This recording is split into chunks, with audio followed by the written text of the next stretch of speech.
Bismillahirrahmanirrahim.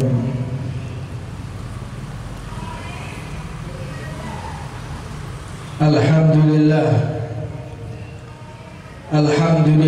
hamdan dzakir syakir, as-sabir al-ghafir, ahmaduhu hamdan katsiran ala ni'matil islam wal iman wal ihsani mutawattir. Wa ashhadu an la ilaha illallah wahdahu la syarika lah, Rabbun wahidun fardun somatun qadir, alladhi huwa ma'a kulli dhakir, man dhakarahu fi nafsih dhakarahu fi nafsih, wa man dhakarahu fi mala'in dhakarahu fi mala'in khairu minhu. Fasubhana rabbil karim alladhi huwa li'abdihi dhakir, wa 'indahu hadir, la ilaha illa huwa ar-rahimul ghafir, al-jawadu syakir. Wa ashhadu anna Muhammadan 'abduhu wa rasuluh, wa wajibul imanu bihi 'alal awwali wal akhir. Anzala 'alaihi kitabahul mubin, wa kalamahu munazza'a 'anil kalamil makhluqin, bal huwa kalam rabbil alamin. Qala ta'ala, fadhkuruni udhkurkum washkuruli wa la takfurun. Wa qala ta'ala, ya ayyuhalladzina amanu udhkurullaha dzikran katsira fasabbihu bukratan wa asila. Wa qala 'azza wa jalla, wa la dzikrullahi akbar. Allahumma salli wa sallim ala sayyidina Muhammadin wa barik wa karrim ala sayyidina Muhammadin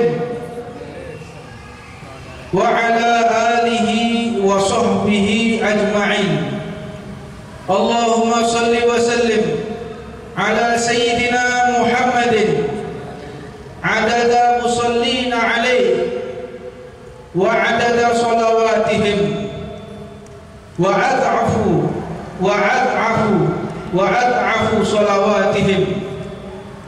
Allahumma salli wa sallim ala sayyidina Muhammadin salatan tardika wa tardihi wa tamtawi biha a'mali wa niyati wa harakati wa sakanatihi fihi. Allahumma salli wa sallim ala sayyidina Muhammadin salatan yanhalu masnuha ala al-ardi majtibatih fatahduru wa ala qulubil mayyiti wa tahyati. Allahumma salli wa sallim ala sayyidina Muhammadin ahabbi al-ahbab alladhi dhikruhu yunawwirul albab, wa ma dhakarnahu fi majlisin ila waqab. Subhanaka la ilma lana illa ma 'allamtana innaka antal alimul hakim. Rabbi shrah li sadri wa yassir li amri wahlul 'uqdatam min lisani yafqahu qawli.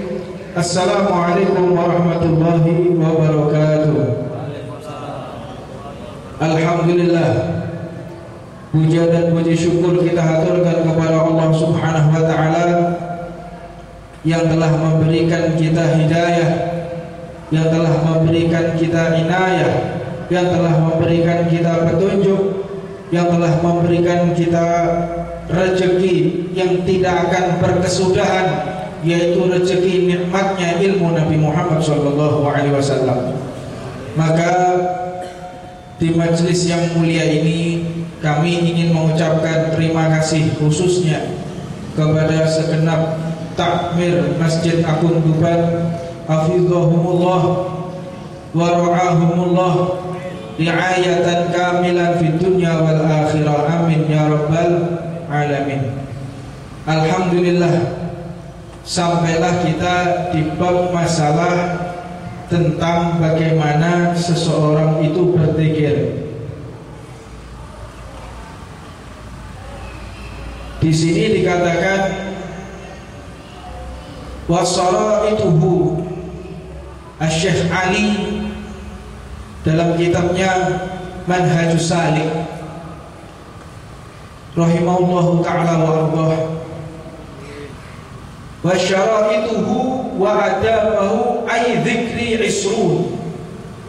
Syarat tata cara seseorang itu ketika berzikir, dan bagaimana adab-adab, bagaimana sopan santun ketika seseorang itu berzikir.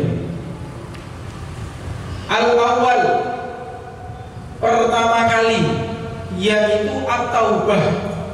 Dia bertaubat kepada Allah Subhanahu wa ta'ala. Sebab jika seseorang mengingat kepada Allah dalam keadaan dia sombong, dalam keadaan dia bermaksiat, dalam keadaan tidak bersih hatinya, seperti dia menyajikan sesuatu yang buruk kepada Allah Subhanahu wa ta'ala. Hati-hati. Jadi lek panjenengan zikir itu awali tobat. Tobat dhisik mbek Gusti Allah.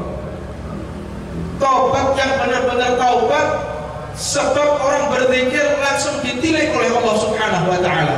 Orang yang berzikir langsung mendapatkan perhatian dari Allah Subhanahu wa ta'ala. Maka dari itu ketika kita menginginkan perhatian dari Allah, tentunya jangan kurang ajar kepada Allah Subhanahu wa ta'ala. Misal ketika kita mengundang orang yang soleh mau ke rumah kita, orang soleh kita undang, rumah kita penuh dengan kotoran, rumah kita penuh dengan hewan-hewan yang najis, atau rumah kita penuh dengan minuman keras, ini namanya ingin menghina orang soleh. Ada da'i ilallah, ada orang yang taat kepada Allah, kita undang ke rumah kita, tetapi kita sediakan dengan minuman keras. Kira-kira menghina atau tidak? Ini menghina. Begitu juga ketika kita berzikir kepada Allah Subhanahu wa ta'ala, bersihkan hati dulu, taubat kepada Allah Subhanahu wa ta'ala. Setelah itu baru kita menyebut namanya Allah Subhanahu wa ta'ala, agar efek daripada zikir itu, dampak daripada zikir itu benar-benar kita bisa merasakan. Jangan sampai di dalam zikir tidak ada asar apapun, tidak ada dampak apapun, tidak ada efek apapun. Karena efek daripada zikir, efek daripada majelis itu biasanya hati semakin lembut, semakin kita mengerti aib yang ada di dalam diri kita, semakin kita memperbaiki akhlak kita, semakin kita mengerti segala kekurangan kita. Itu efek daripada zikir. Jadi jangan sampai kurang ajar datang di majelis zikir tetapi dengan membawa kesombongan, datang di majelis zikir dengan cara untuk sum'ah, untuk popularitas. Mengadakan majelis zikir tujuannya agar dinilai mulia oleh orang lain, maka ini layaknya seperti seseorang yang mengundang orang soleh tetapi disediakan dengan hal-hal yang diharamkan oleh Allah Subhanahu wa ta'ala. Maka dari itu perbaikilah dulu ketika kita berzikir kepada Allah Subhanahu wa ta'ala. Dan dikatakan mala ya'ni qaulan wa fi'lan wa iradatan ba'da nadam. Jadi orang yang bertaubat itu bukan cukup dengan lisan, ucapan, gerakan, enggak seperti itu. Orang yang benar-benar bertaubat yaitu taubat secara zahir dan secara batin. Bagaimana taubat zahir dan taubat batin? Taubatnya zahir itu ketika di hadapan orang banyak dia berlaku seperti malaikat. Layaknya seperti malaikat, enggak mau lihat perempuan. Di hadapan orang banyak enggak menjaga perkataannya, dihalus-haluskan. Di hadapan orang banyak dia berhati-hati dalam bertindak. Tapi kalau sendirian kalah setane. Yo delok gambare wong wedok,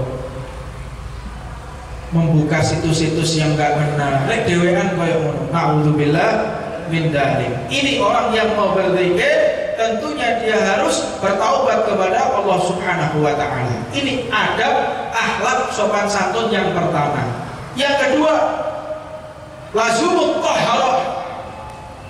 Orang kalau berzikir kepada Allah Subhanahu wa taala itu dilazimkan dia bersuci.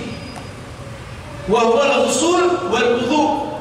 Bagaimana yang dimaksud bersuci? Dia mandi bersih dulu, setelah itu dia ambil wudhu. Jadi setelah dia bersih jasadnya, setelah itu dia sucikan batinnya dengan apa? Dengan wudhu kepada Allah Subhanahu wa taala. Orang yang habis mandi, katakanlah pakai shower, pakai sabun yang paling mahal, dibersihkan semua, untuk sholat masih wajib wudhu atau tidak? Wajib. Apa sebab? Wudhu itu untuk mensucikan batin kita. Jadi untuk mari adus terus gak usah wudhu, seperti bersih awak, sah atau tidak sholatnya? Tidak akan sah. Jadi setelah mandi harus kita wudhu. Mandi, wudhu, lalu baru hadir di majelis taklim. Ojo korek kabeh, korek mambune sak majelis. Maka itu disediani dupo, pakai wangi-wangian. Ini untuk menghiasi daripada majelis tersebut. Karena yang hadir bukan cuma manusia, yang hadir di tengah-tengah kita para malaikatnya Allah, yang hadir di tengah-tengah kita jin. Banyak jin yang ada di tengah-tengah kita saat ini. Jin Islam banyak sekali, tapi kita nggak melihatnya. Dan dikatakan qala fi mukhtasar al-ihya, seseorang yang meringkas daripada ihya rahimahullah taala, yang dimuliakan oleh Allah Subhanahu wa taala, wa tahatu batni aidan wastiqbalul qiblah, membersihkan hati dengan cara berprasangka baik, membersihkan hati dengan memasang niat yang baik, lalu jangan lupa menghadap kepada kiblat. Guru kami Al-Habib Salim bin Abdullah Syatiri nafa'anallahu bi'ulumihi fi dharaini amin, beliau mengatakan hidayah itu turun kepada orang-orang yang senantiasa menghadap kepada kiblat. Jadi lek panjenengan ingin mendapatkan hidayah, ingin mendapatkan petunjuk, ingin mendapatkan pencerahan dari Allah, maka di saat-saat senggang itu menghadap ke kiblat. Keadaan apapun, mergawe bisa ada kiblat, ada kiblat. Terutama ketika kita menimba ilmunya Nabi Muhammad SAW, hendaknya dia menghadap kepada kiblat. Jadi seseorang ini dia diharapkan oleh Allah atau mustahil dia mendapatkan hidayah, dia mendapatkan petunjuk jika hatinya tidak suci. Maka dari itu hendaknya sebagai penuntut ilmunya Nabi Muhammad, kita ini jangan sampai lepas wudhu, terutama tolabatul ilm, orang-orang yang menuntut ilmunya Nabi Muhammad SAW. Jangan sampai kita lepas wudhu, batal wudhu lagi terus seperti itu. Sebab kemuliaan ini satu riwayat di dalam kitabnya Sahih Al-Bukhari, Rasulullah ini mendengar daripada sandalnya Bilal. Ketika Rasulullah Mi'raj, beliau ini mendengar sandalnya Bilal. Bisa diingat oleh Rasulullah, ini pasti suara sandalnya Bilal. Begitu beliau turun, ditanya, wahai Bilal, ketika aku Mi'raj, aku mendengar suara sandalmu. Ini bukti kalau ibadah itu tidak harus dengan nasab, makom, kemuliaan, kedudukan di hadapan Allah bukan harus putra-putra orang soleh, bukan harus habaib, bukan harus putra kiai, bukan harus putra wali, bukan. Ini cerita Bilal menandakan kemuliaan kita itu duduk ke nasab. Justru banyak seseorang ini dijungkir balikkan oleh Allah karena memiliki nasab yang baik, sedangkan dia tidak bisa mengikuti kakek-kakeknya. Jadi kita heran kalau ada orang bangga dengan nasabnya. Oh, saya ini cucunya wali, saya ini cucunya orang soleh, saya ini cucunya dai ilallah.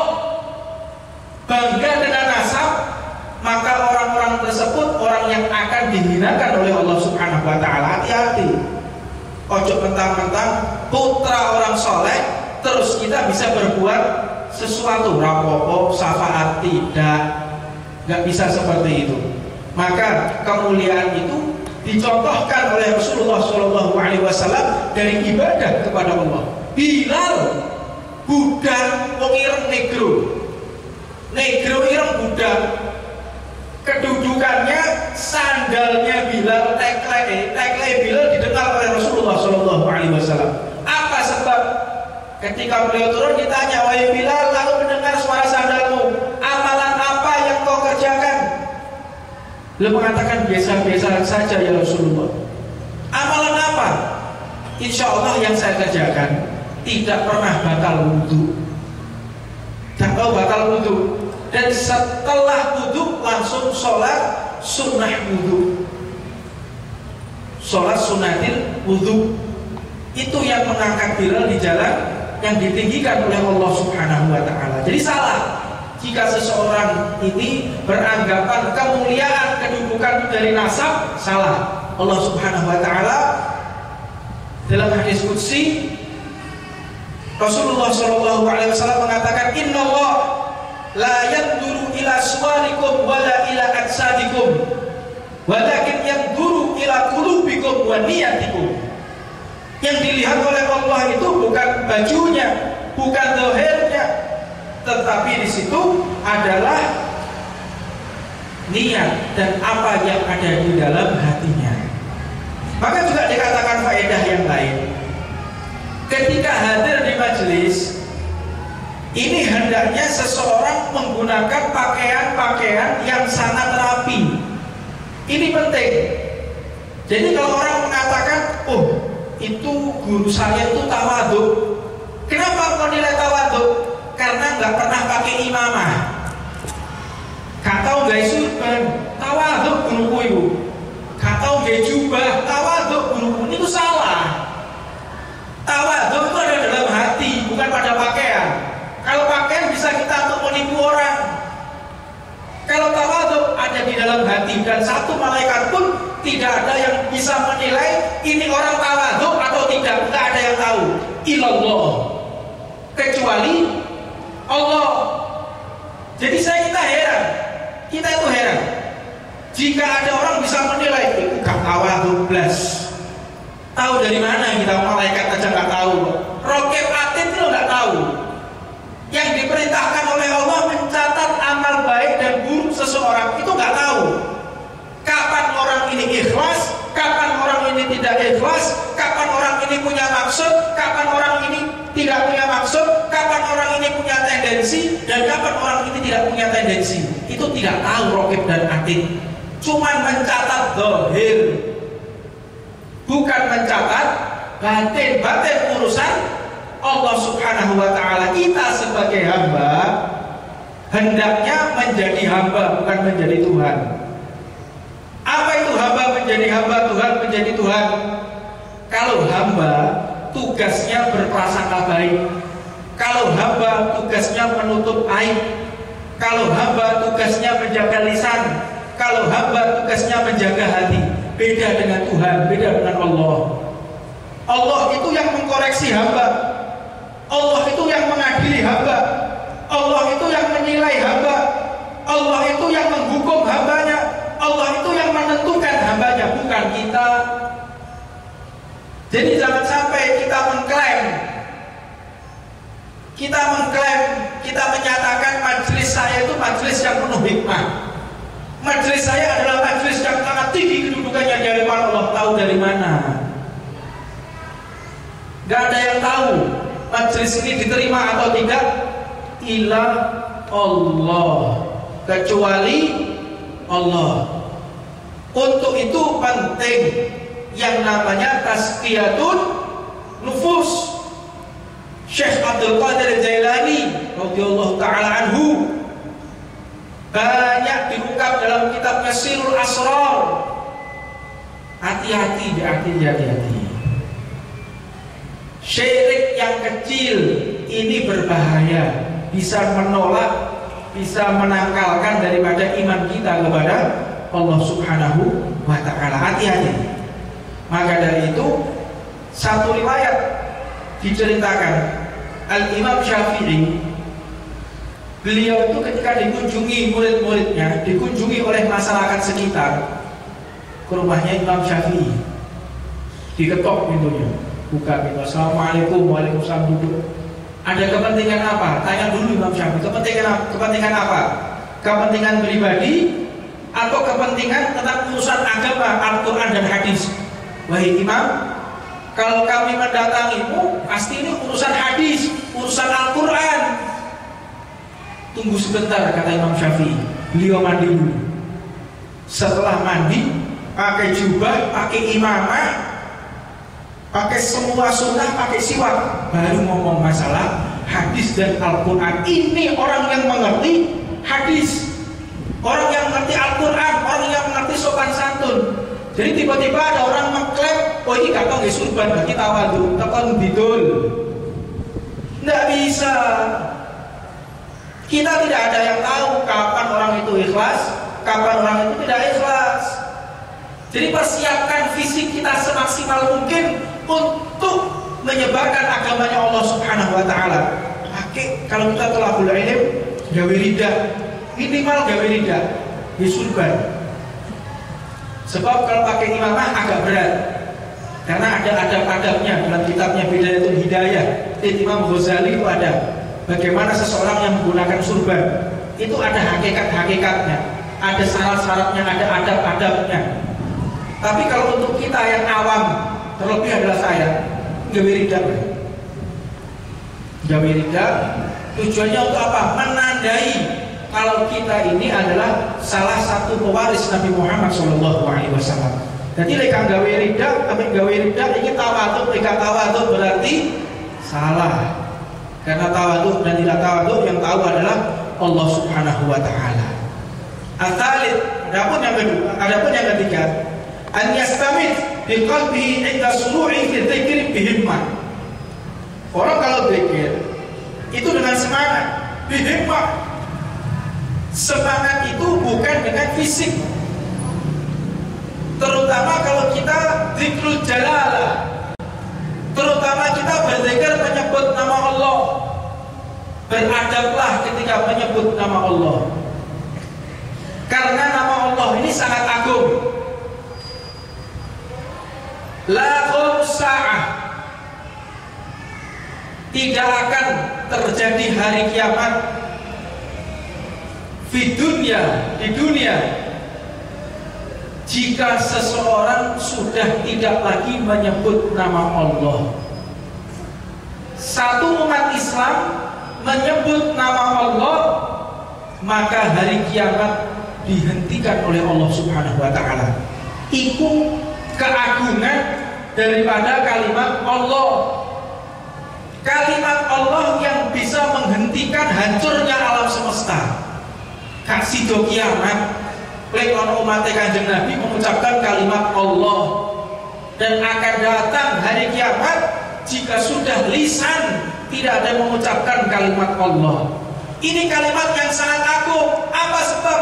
Tidak ada satu makhluk pun yang bisa menghentikan hari kiamat. Tidak ada satupun malaikat yang bisa menunda hari kiamat. Hanya satu orang mengucapkan kalimat Allah, maka tertunda hari kiamat. Maka dari itu kalimat yang besar ini hendaknya kita menyebut dengan penuh adab. Bagaimana orang itu yang beradab? Bagaimana orang itu yang meminta kepada Allah? Maka dengan suara yang lembut, suara yang merintih kepada Allah Subhanahu wa ta'ala. Ojo bengak-bengok, lek zikir itu ojo bengak-bengok. La ilaha illallah, la ilaha illallah.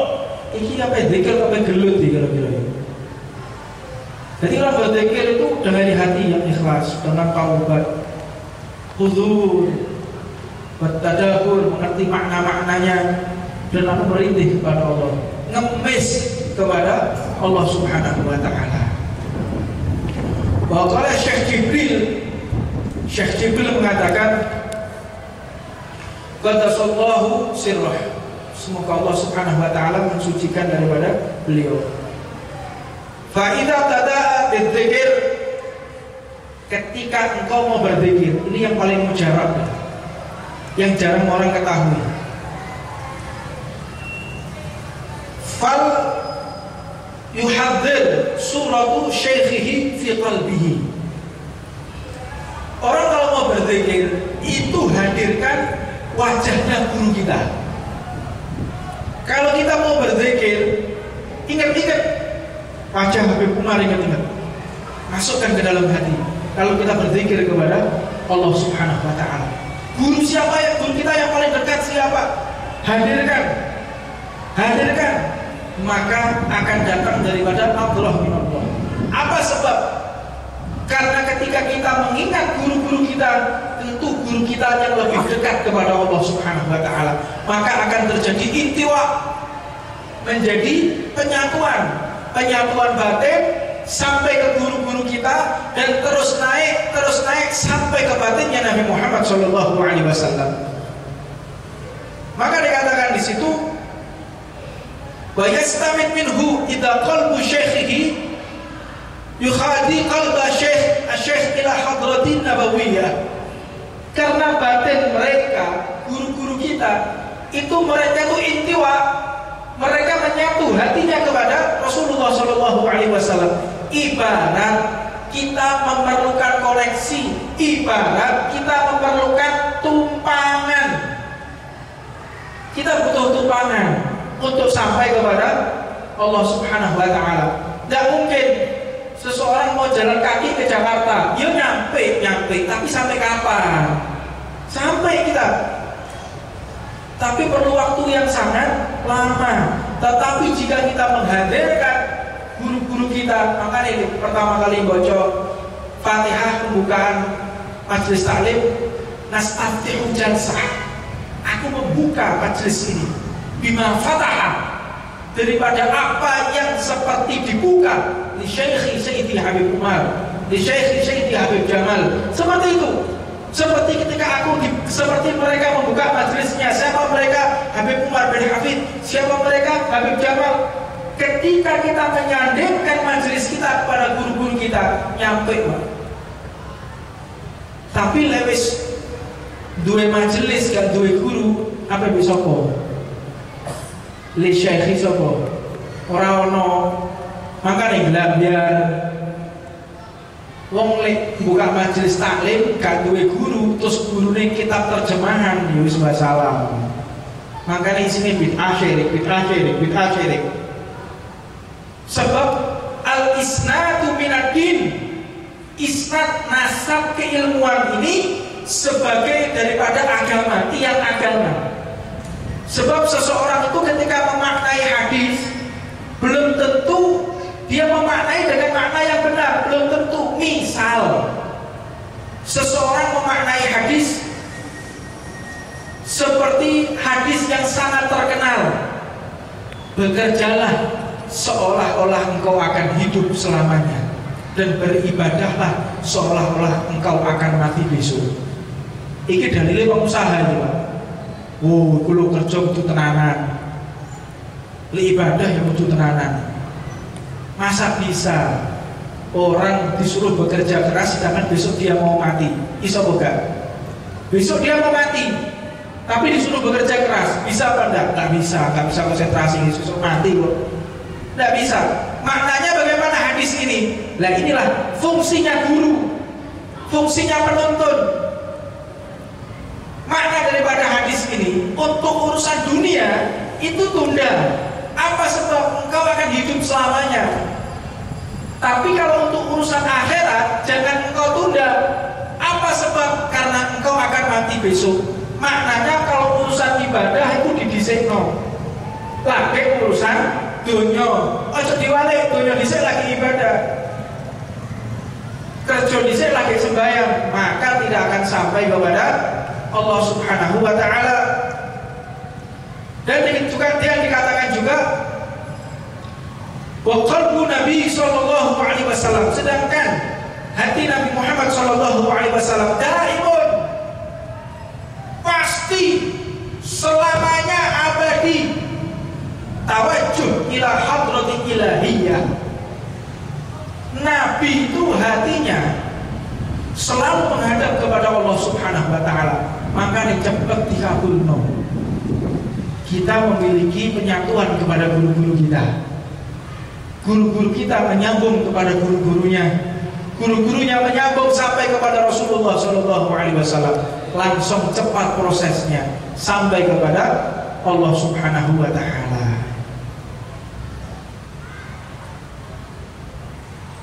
Wa yafid imdadu min al-hadrati ilahiyah ala qalbi sayyidil mursalin, thumma ala qulubi masyayikhi ala tartib ila an yantahi ila syekh.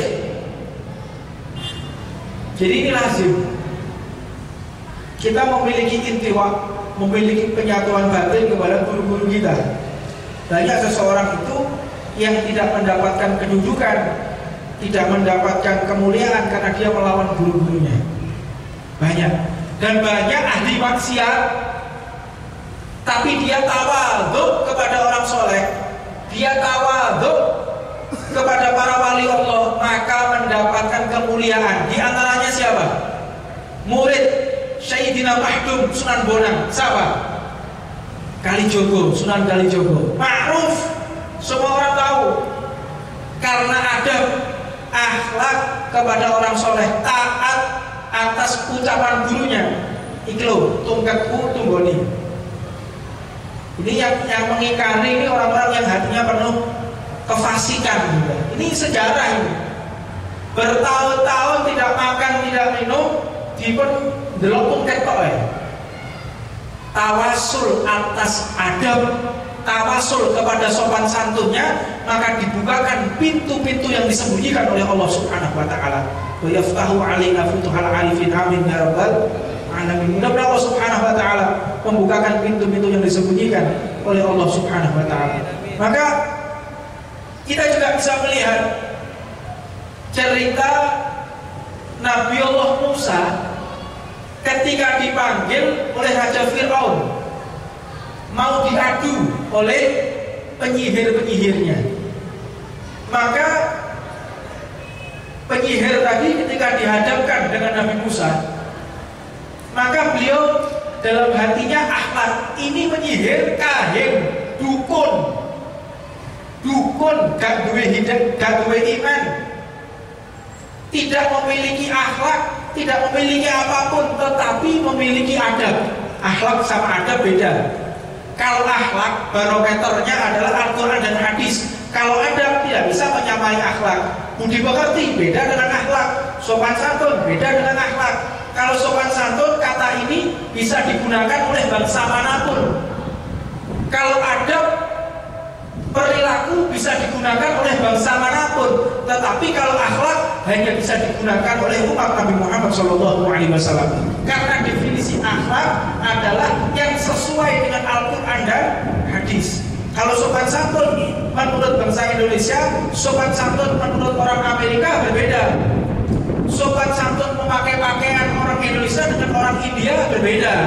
Kalau orang India ketok udele sopan, orang Indonesia ketok udele kurang ajar, kan begitu.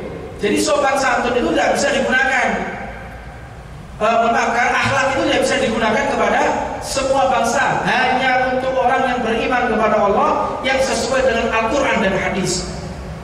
Maka kalau adab jika dimiliki oleh orang, walaupun dia adalah dukun, maka ketika dihadapkan, cerita ini ketika dihadapkan Nabi Musa dihadapkan dengan dukun, maka dukun-dukun tadi adab, sopan santun kepada Nabi. Wahai Nabi, aku persilahkan engkau duluan. Ini menunjukkan adab, sopan santun. Setelah itu dikeluarkan ularnya Nabi Musa, tongkatnya dilempar menjadi ular. mereka juga punya ular, akhirnya dimakan ular mereka oleh tongkatnya Nabi Musa, oleh ularnya Nabi Musa. Singkat cerita, dukun-dukun tadi mendapatkan hidayah dari Allah Subhanahu wa Ta'ala. Langsung dapat hidayah, langsung mengatakan amantu bi Rabbi Musa. Aku beriman kepada Tuhannya Musa. Kaget Fir'aun. Kau berani mengatakan seperti itu? Iya. Rabbi wa rabbakallah. Robku, Tuhanku dan Tuhanmu adalah Allah. Wahai dukun-dukunku, kalau engkau tidak mau bertaubat dan menyembah diriku, aku akan siksa kalian. Silahkan kau siksa aku. Akhirnya sampai dipotong tangannya. Dukun-dukun ini potong tangannya, digeraji, Pak. Digeraji tangannya, digeraji sikile dalam keadaan hidup, dan di lisan mereka penuh dengan ucapan Allah, Allah, Allah, Allah, gak berhenti. Kenapa bisa seperti itu? Karena mereka beradab kepada orang-orang yang soleh. Jadi kunci daripada ilmu yang sebenarnya adalah tawadhu, beradab bukan cuma ada di zahir, bukan cuma ada di fisik, tapi di batin kita. Batin kita juga tawadhu.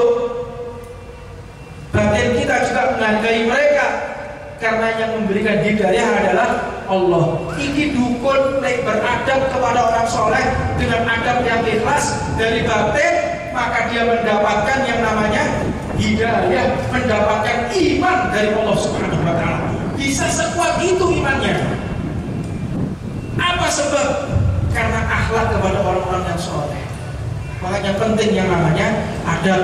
Maka ketika kita ingin meraih adab, ingin meraih akhlak yang tujuannya adalah ridho Allah Subhanahu wa Ta'ala dengan cara berzikir, maka pelajarilah cara-cara daripada seseorang itu berzikir. Ini yang sedikit bisa kita sampaikan. Mudah-mudahan ada manfaatnya, dan mudah-mudahan Allah Subhanahu wa Ta'ala membukakan pintu-pintu rahmatnya sehingga kita menjadi thalabul ilm, menjadi para pewaris Nabi Muhammad SAW, yang pewaris tersebut yang benar-benar berdakwah di jalan Allah Subhanahu wa Ta'ala. Mudah-mudahan Allah menetapkan hati kita dengan dakwah yang ikhlas, menetapkan hati kita dengan hati yang benar-benar mahabbah kepada Allah dan Rasulnya, memenuhi hati kita cinta kepada Allah dan Rasulnya. Mudah-mudahan majelis ini diistiqomahkan oleh Allah, dan kita mendoakan secara khusus kepada segenap takmir Masjid Agung Tuban, mudah-mudahan dipanjangkan umurnya oleh Allah Subhanahu wa Ta'ala dan ditetapkan iman kepada Allah Subhanahu wa Ta'ala. Terakhir, sebagai penutup, ciri khas majelis yang diridhoi oleh Allah, ciri khas majelis yang diterima oleh Allah, yang pertama harus punya musuh. Bukan mencari musuh ya, tetapi dimusuhi. Ini ciri khas dikabulkan oleh Allah. Yang kedua, ciri khasnya difitnah. Kalau ada yang memfitnah majelis kita, berarti kita dikabulkan oleh Allah Subhanahu wa Ta'ala. Kalau ada yang menghina kita, berarti majelis tersebut diterima oleh Allah Subhanahu wa Ta'ala. Kalau majelis kita dikatakan buruk, dirasani semelek-elek, digunjing dan dicaci maki, itulah tanda majelis kita diterima oleh Allah Subhanahu wa Ta'ala. Kita tidak berharap cacian, kita tidak berharap fitnah, kita tidak berharap makian, kita tidak berharap bermusuhan, tidak.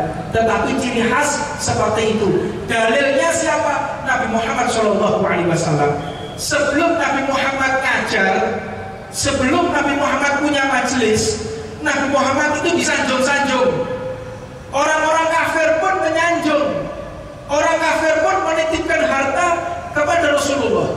Tapi semenjak Nabi Muhammad berdakwah, semenjak Nabi Muhammad punya majelis, disitulah orang-orang mulai memusuhi, disitulah orang-orang mulai memfitnah, disitulah orang-orang mengatakan yang buruk, bahkan melukai Rasulullah SAW. Jadi berbesar hati jika majelis ini banyak yang memfitnah, jika majelis ini banyak yang menggunjing, jika majelis ini banyak yang menuduh tidak benar, berterima kasihlah kepada mereka yang memfitnah kita. Berterima kasihlah kepada mereka yang mencaci maki kita. Berterima kasihlah kepada orang yang memusuhi kita, karena mereka lah yang mengkabulkan majelis kita di hadapan Allah Subhanahu wa taala. Rabbana atina fid dunya hasanah wa fil akhirati hasanah wa qina adzabannar.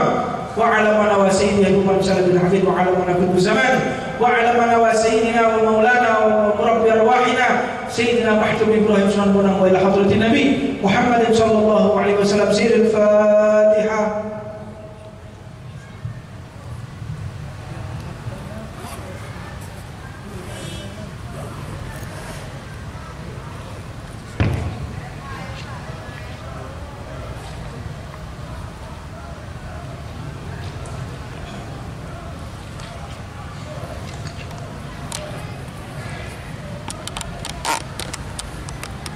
يا ربنا اعترفنا بأننا اعترفنا وأننا أسرفنا على لظى أشرفنا فتب علينا توبة تغسل لكل حوبة واستر لنا العورات وآمن الرعاة واغفر لوالدينا ربي ومولودينا والآل والإخوان وسائر الخلان وكل ذي محبة أو جيرة أو صحبة والمسلمين أجمع آمين ربي أسمى فضلا وجود منا لا باكتساب